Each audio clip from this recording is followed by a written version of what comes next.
کروائے میرے نبی پاک صلی اللہ علیہ وسلم فرماتے ہیں ایک آدمی تھا، صحابہ ایک آدمی تھا، اس نے اونٹنی تیار کی، اونٹنی پر سامان رکھا،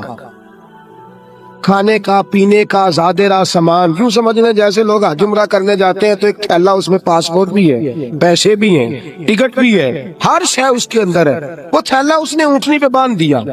ساری ضروریات کی چیزیں اس میں تھیں۔ ریگستان کا علاقہ تھا، صحرا کا علاقہ تھا، میلوں دور دور تک آبادی نہیں، اس صحرا کے اندر وہ پہنچا، اونٹنی اپنی اس نے ایک شاخ کے ساتھ باندھ لی اور خود وہ ایک درخت کے نیچے آرام کرنے لگا۔ نبی پاک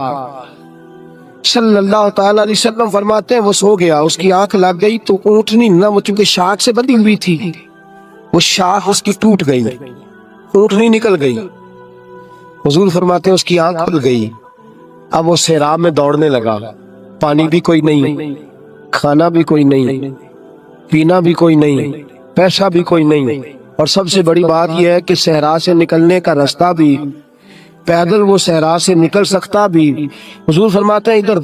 دوڑا، آگے دوڑا، پیچھے دوڑا، شمال جنوب بھاگا، تھک گیا، آوازیں دینے لگا، درختوں پہ چڑھنے لگا، جو اس سے بن سکتا تھا اس نے کیا،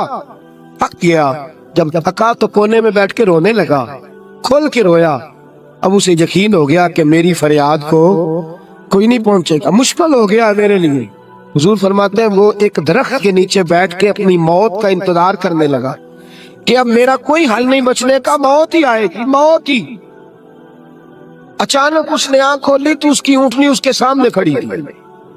سامان بھی مل گیا، پیسے بھی مل گئے، کھانا بھی مل گیا، پانی بھی مل گیا، ہر چیز مل گئی۔ اللہ کے رسول فرماتے ہیں صحابہ بتاؤ اسے کتنی خوشی ہوگی، صحابہ بتاؤ اسے کتنی خوشی ہوگی۔ تو آج صحابی تولنے لگا، ناپنے لگا، بالآخر کہنے لگے حضور یہ تو وہی بتا سکتا ہے جس کو خوشی ہو رہی ہے، ہم تو اندازہ کر سکتے ہیں، پیمانہ رکھ سکتے ہیں، لیکن ہم اس کی خوشی تک پہنچ سکتے۔ میرے نبی کریم صلی اللہ تعالی علیہ وسلم فرماتے ہیں اور صحابہ اسے تو کچھ خوشی بھی نہیں ہوئی، کچھ بھی خوشی نہیں ہوئی جب رب کا گناہگار بندہ جو کبھی مسجد نہیں آیا،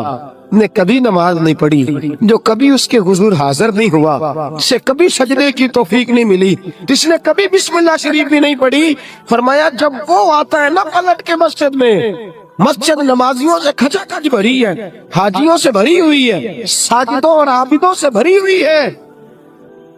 لیکن جب وہ گناہگار آ کے سجدہ کرتا ہے تو فرمایا خدا کو اس صحرا میں پھنسے ہوئے اس مسافر سے بھی زیادہ خوشی حاصل ہوتی ہے، اللہ کو اس سے بھی زیادہ۔ اور کنز المال کی حدیث سنیں گے تو اور خوش ہو جائیں گے کہ توبہ کرنے والے کی خوشی کی۔ میرے نبی پاک صلی اللہ علیہ وسلم فرماتے ہیں ایک شخص تھا دنیا داری کرتا تھا،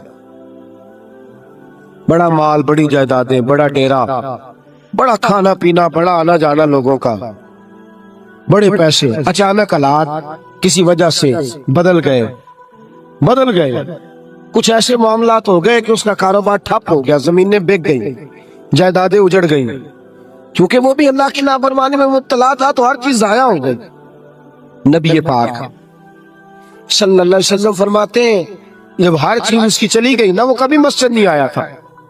بنی اسرائیل کا شخص تھا تو کبھی وہ اللہ تبارک و تعالیٰ کی بارگاہ میں حاضر نہیں ہوا۔ اب جب سب کچھ چلا گیا نا، کوئی وہ دوست سجن جو پہلے بڑے قریب تھے وہ آہستہ آہستہ پیچھے ہٹنے لگے، 2-4 دن تو ادھارے پیسے دیے، پھر اس کے بعد کہنے لگے کہ تو بھکاری ہو گیا ہے، بھکاری، وہ تیری آنکھ یا سنگ ملامت کی چبھن کون پہنچا ہے میرے درد کی گہرائی تک، دور شہرت میں تو یاروں نے کیا یاد بہت، ساتھ آیا نہ کوئی کوچہ رسوائی تک۔ اور میاں صاحب کہتے ہیں ساری عمر ہی آٹا گدہ ہے تے لکھا کیتے پیڑے، ان وقت آیا تے محمد بخشا کوئی نہیں ہو بیٹھا نیڑے، ساری عمر ہی آٹا گدہ میں لکھا کیتے پیڑے، اے وقت آیا تے محمد بخشا کوئی بھی نہیں بیٹھا نیڑے۔ میرے نبی پاک صلی اللہ تعالی وسلم فرماتے الجھ گیا جب تھک گیا نا دنیا داروں کی طرف، رشتہ داروں کی طرف، یار دوستوں کی طرف، تو پھر جا کے مسجد یاد آئی، سجدہ کیا، کہنے لگا یا اللہ کوئی نہیں میرا تیرے سوا، اللہ میں نے دنیا دیکھ لیا ساری، تیرے سوا میرا کوئی نہیں۔ رب کریم نے فرشتوں کو بلایا، فرمایا ادھر آؤ، جاؤ میرا بندہ جیسے کہتا ہے ویسے ہی کر دو، جو کہتا ہے ویسے ہی، جو وٹیاں شاتا والے مولا تے رب غریب نوازا، اپنے بندیاں تائیں کھلی رکھی رحمت دا دروازہ۔ یا اللہ مدد فرما، فرمایا جاؤ فرشتے جیسے یہ کہتا ہے ویسے ہی۔ فرشتے کہنے لگے یا اللہ ہماری ضرورت تو نہیں، پر ڈر کے نہیں آیا، یہ الجھ گیا ہے تب آیا ہے، پھنس گیا تب آیا ہے۔ انشاءاللہ یہ تجھ سے ڈر کے تیری محبت میں کیسے آیا ہے؟ اللہ کرے آپ کو سمجھ آ رہی ہو اس لذت کی، کیسے آیا ہے؟